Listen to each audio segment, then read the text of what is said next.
I was floored. Because if you believe the general narrative, for thousands of years, the rule was simple. History was a man's world. A woman's place was private. Her duty was obedience. Her voice was silent. But try telling that to the teenage peasant girl in full armor, leading a charge against the English army. Try telling that to the empress in China, ruling 400 million people with an iron fist. Try telling that to the pirate queen commanding a large fleet, a fleet larger than the British Navy. The textbook says patriarchy is the rule. But today we're obsessed with the exceptions, the warriors, the rulers, the brilliant minds who looked at the rules of history and burned them to the ground. Get ready to find your complexity point.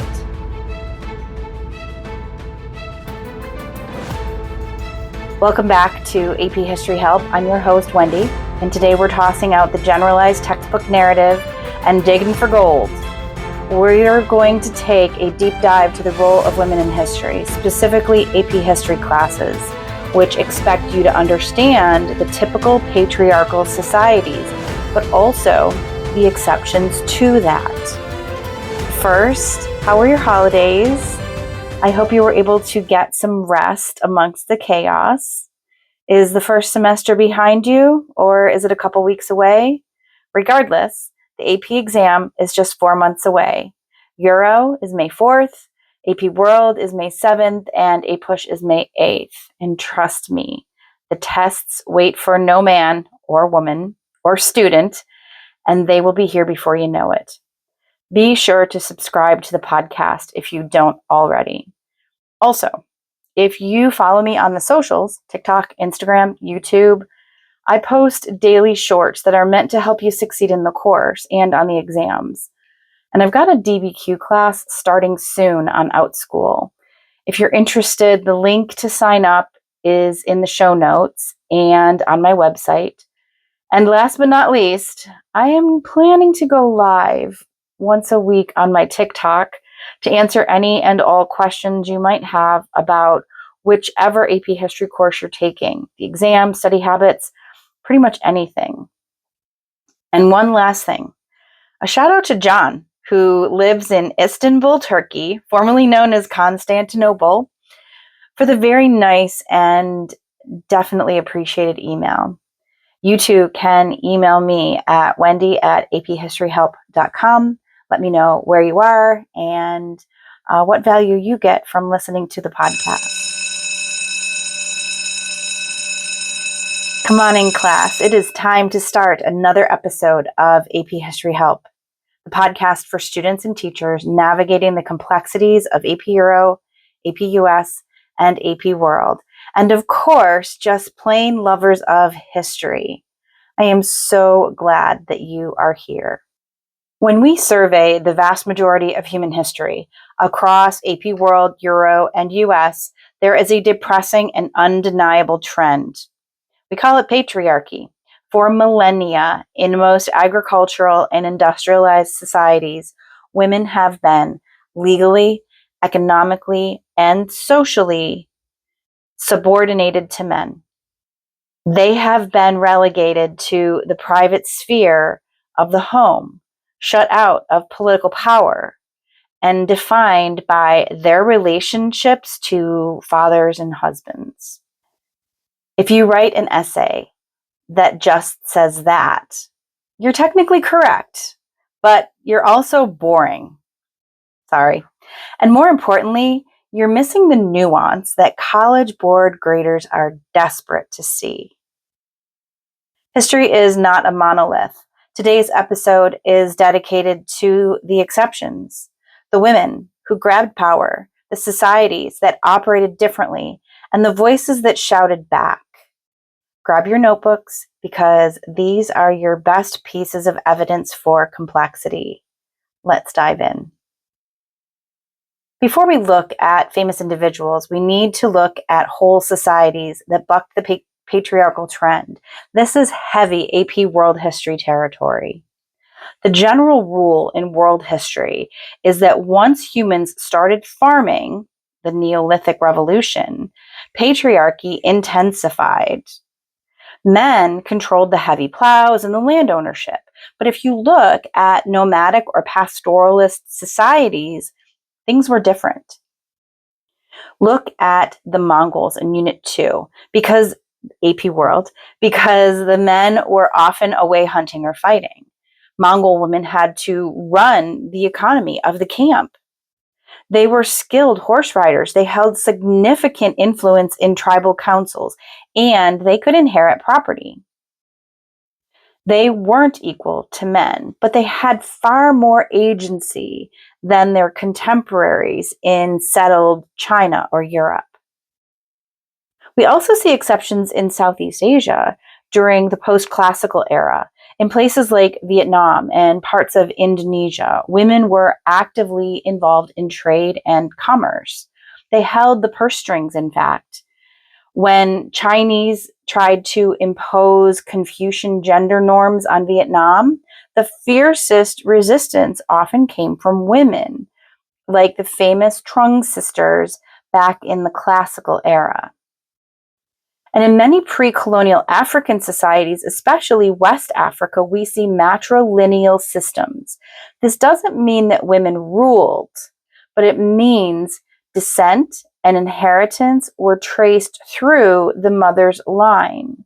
This gave women significant social standing and economic leverage that European explorers found baffling. Now, let's talk about the women who didn't just influence power, they were the power. How did women rule in a world that says they shouldn't? Usually by being smarter, tougher, or better politically positioned than the men around them. So if we go back to the Byzantine Empire in Unit 1 of AP World, and we meet Empress Theodora, she started life as an actress, which was low status back then. And she caught the eye of Emperor Justinian. She became his co-ruler. She wasn't just a trophy wife. When the Nika riots threatened to burn Constantinople to the ground, and Justinian was ready to take off and get the heck out of Dodge to be safe, Theodora famously told him to man up, saying, "Royal purple is the noblest shroud." She convinced him to stay and fight, saving the empire. She also championed rights for women in divorce and property ownership. Fast forward to Unit 3 of AP Euro, the Age of Reformation, we have to talk about England's Queen Elizabeth I. She inherited a mess, right? Her dad was King Henry VIII. Her sister was Mary, Bloody Mary. Yeah. So the country was divided by religion and it was broke. As a woman, Parliament desperately wanted her to marry a king so he could take over. She refused. She cultivated the image of the Virgin Queen, married only to England.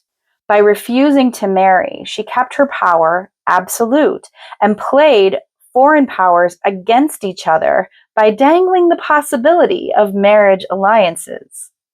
She presided over a golden age for England and defeated the Spanish Armada. She proved a woman could stabilize a nation. And let's look at modern China, Units 5 and 6 for AP World. Empress Dowager Cixi, she effectively controlled the Chinese Qing dynasty for nearly 50 years in the late 19th and early 20th centuries. She started as a low-ranking concubine and rose to power through sheer political brilliance and some ruthlessness after the emperor died. She ruled as regent for her son and nephew. Now, while historians debate whether her rule helped or hurt China during its century of humiliation, there is no denying that she was the absolute authority in a deeply patriarchal Confucian structure. It is time for our fun fact segment. We've talked about queens and empresses, but have you heard of the most successful pirate in human history? Now, most people would think of like Blackbeard, but they should be thinking of Ching Shih. In the early 1800s, this former sex worker married a pirate lord in China. When he died, she didn't just take over, she expanded. At her peak, she commanded the Red Flag Fleet, which had over 1,500 ships and 80,000 pirates. To put that in perspective, the entire British Royal Navy at the time was smaller. She was so powerful that she defeated the Chinese Qing Navy, the British, and the Portuguese. Eventually, the Chinese government realized they couldn't beat her, so they offered her a deal: peace and retirement. She negotiated to keep all her loot, became a noble, and opened a gambling house where she lived comfortably until she was 69. Most pirates end up at the end of a rope or a plank, and Ching Shih ended up a wealthy retiree. History's ultimate boss move by a boss girl. Power isn't just about holding a scepter. Sometimes it's about holding a sword or a pen. Let's talk about Joan of Arc. In Unit 1 and 2 of AP Euro, the 100 Years' War is raging, France is losing, and here comes a teenage peasant girl claiming God spoke to her. It's absurd that the French prince listened to her, but desperate times call for desperate measures. She cut her hair short, dressed in men's armor, and inspired the French army to victory at Orleans. She broke every gender norm in the book, which is exactly why the English burned her as a witch when they caught her. She proved that inspiration didn't have a gender. Moving to the Enlightenment, covered in both AP World and AP Euro, and maybe even a little bit of AP US in terms of the foundation of US democracy. We talk a lot about John Locke and Jean-Jacques Rousseau and their ideas on natural rights, but they were mostly talking about men's rights. Rousseau actually argued that women should be educated only to serve men. Okay, Rousseau, you just went down a few rungs on that ladder. So enter Mary Wollstonecraft. She used the Enlightenment's own weapon, reason, against its leading thinkers. In a vindication of the rights of women, she argued that if all humans have reason, then women have reason. And if they have reason, they deserve the same natural rights and education as men. A main point of her argument was that the only reason women weren't seen as intelligent as men was that they weren't given the same education. She is really the grandmother of modern feminism. And since we are talking about Mary Wollstonecraft, we have to talk a little bit, just a little bit, about her daughter, because she actually created a monster. Mary Wollstonecraft married the philosopher William Godwin, but tragically, Mary died just days after giving birth to their daughter, Mary. Now, that daughter grew up to be Mary Shelley. Now, Mary Shelley never knew her mother, but she grew up reading her mother's books over and over again. In fact, when she was a teenager, she used to run away to her mother's gravesite just to read in peace. It was during a ghost story contest on a rainy summer in Switzerland that 18-year-old Mary Shelley wrote the book Frankenstein. Think about the legacy there. The mother wrote the blueprint for human rights and feminism, and the daughter wrote the blueprint for science fiction. Talk about an intellectual powerhouse of a family tree. Finally, let's cross the Atlantic to AP US history, covering units 4 through 7. How do women fight back in a democracy that denies them the right to vote?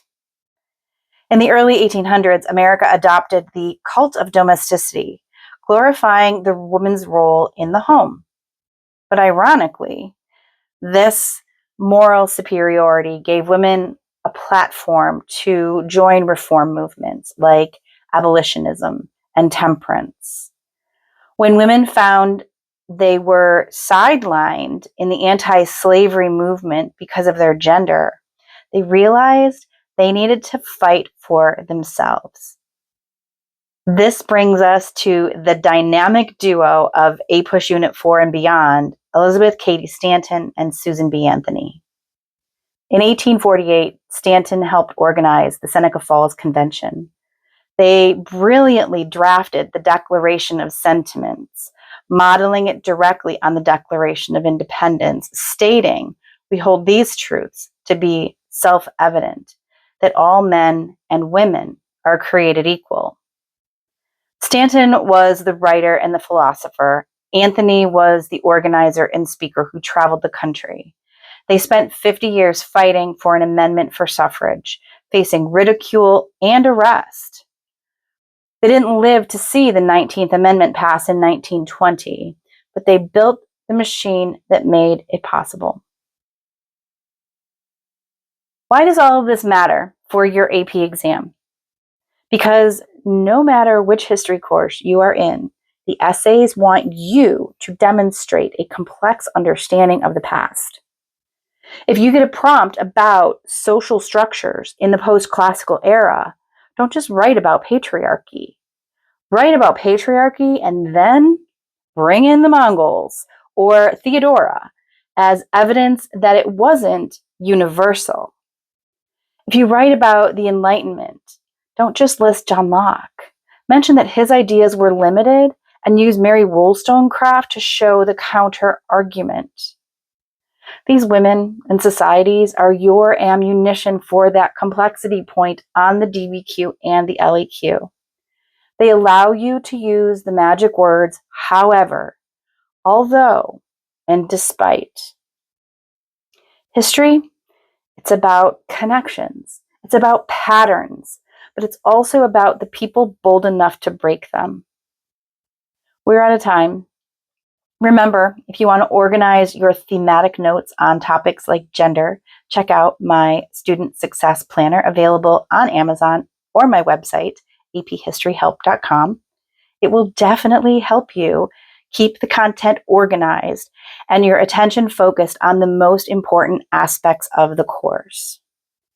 Remember to subscribe or follow me to get daily tips and tidbits of information that will be useful to you as a student or a teacher. Email me with questions or suggestions or just a pat on the back. All the details on where and how to find me are in the show notes. Oh, and so is that link to the DBQ class that will be starting on February 11th. In 2 weeks, I will be back with the latest AP Euro content. We'll be getting down and dirty with the Industrial Revolution and its effects, a major turning point, and a topic that truly applies to all 3 history courses in a major way. And then our next deep dive, coming your way in 4 weeks, on February 2nd, we'll be looking at the impact of trade in history.